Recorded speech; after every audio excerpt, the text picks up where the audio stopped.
Treasury Secretary Scott Bessent is warning Europe not to retaliate after President Trump said he would impose new tariffs on countries opposed to his proposed takeover of Greenland.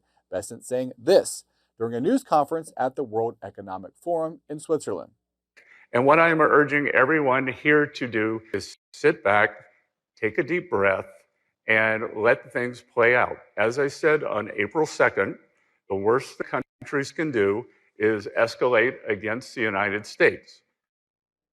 Here to break down Bessent's comments and the rising tensions between Europe and the United States is The Hill's deputy managing editor, Sarakshi Rai. Hey, Sarakshi, so you heard the Treasury Secretary there telling people basically to relax. What else did we hear from Bessent regarding tensions surrounding Greenland?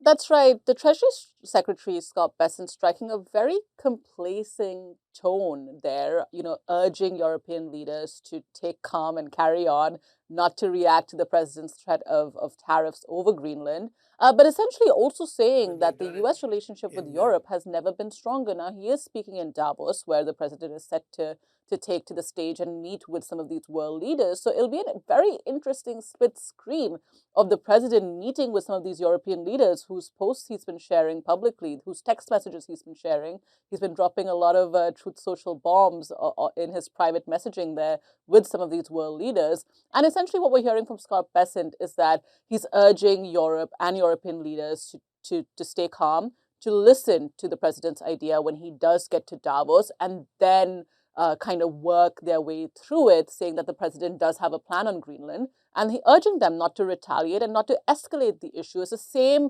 tone that we're also hearing from the Italian Prime Minister Giorgia Meloni, who said that Europe needs to relax and take it easy and not react because, she said that the Trump administration and the president were open to working with Europe on the issue with Greenland. But then there were some anti-American statements made, which then triggered this potential trade bazooka that France has kind of threatened to retaliate on the president's threat of additional tariffs. True. There has been a lot of mystery surrounding what President Trump would and would not accept regarding a deal about Greenland with Europe. Did Bessent give us any hints about what the president might be thinking? That's right. Bessent didn't really say what exactly the president was thinking, but he did say that the president has a plan. Now, we do know that in the recent hours and days, the president has doubled down on the issue of Greenland, saying that, acquiring Greenland is essential to US's national security. He's also said that, the threat of Russia and China is looming over Greenland and that NATO and Europe aren't equipped to deal with it the way the US can.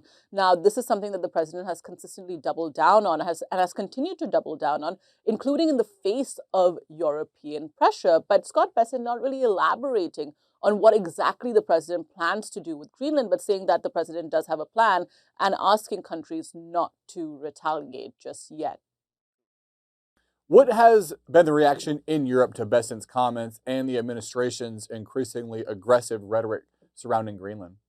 That's right. So we've heard from the Danish and the Greenlandic officials who really doubled down, saying that Greenland is very much, a part of Denmark and it's Denmark's autonomous region, and only Greenland can decide the future of Greenland, saying that it's not for sale. So they've come out pretty strongly after the president's statements. We've also heard the French president, Emmanuel Macron, speak at Davos, as well as the Canadian Prime Minister, Mark Carney, and both of them really, pushing down on the idea that this rules-based world order is under threat from some of the comments that the president is making, saying that, NATO is essential and Greenland has every right to its self-determination, and that these comments from the president are not helpful when it comes to the acquisition of Greenland.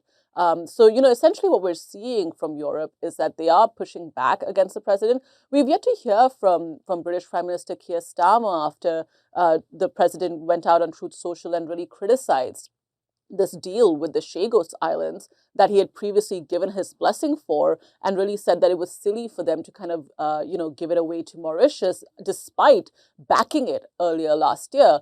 And so we've yet to hear from him on these recent comments, but he did give a speech in London over the weekend as well, really pushing back on some of the president's statements, saying that Greenland has every right to its self-determination and deserves to be free, and that these comments aren't helpful, Drew.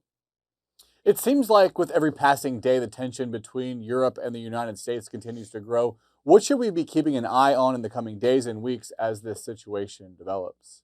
That's right. We did hear from Scott Bessent a bit, who said that, oh, the Europeans are now going to come up with this like working group of European countries over the issue of Greenland, and really criticizing the European working groups in general and that they're at their pace of operating.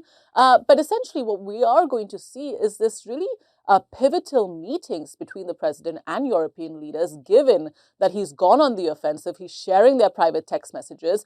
He also has this board of peace signing of Gaza on Thursday that's coming up. And France has already said that right now they do not want to be part of his board of peace, which is why the president then threatened 200% tariffs on French champagne. So essentially what we're seeing is this juxtaposition of, the European leaders striking very conciliatory tones, trying to appease the president, but also trying to stick this hard line on the issue of Greenland and Denmark. And the president, meeting with him, meeting with some of these world leaders, we'll have to see just how he reacts and if anything does come out of it, and if temperatures are lowered at Davos, Drew.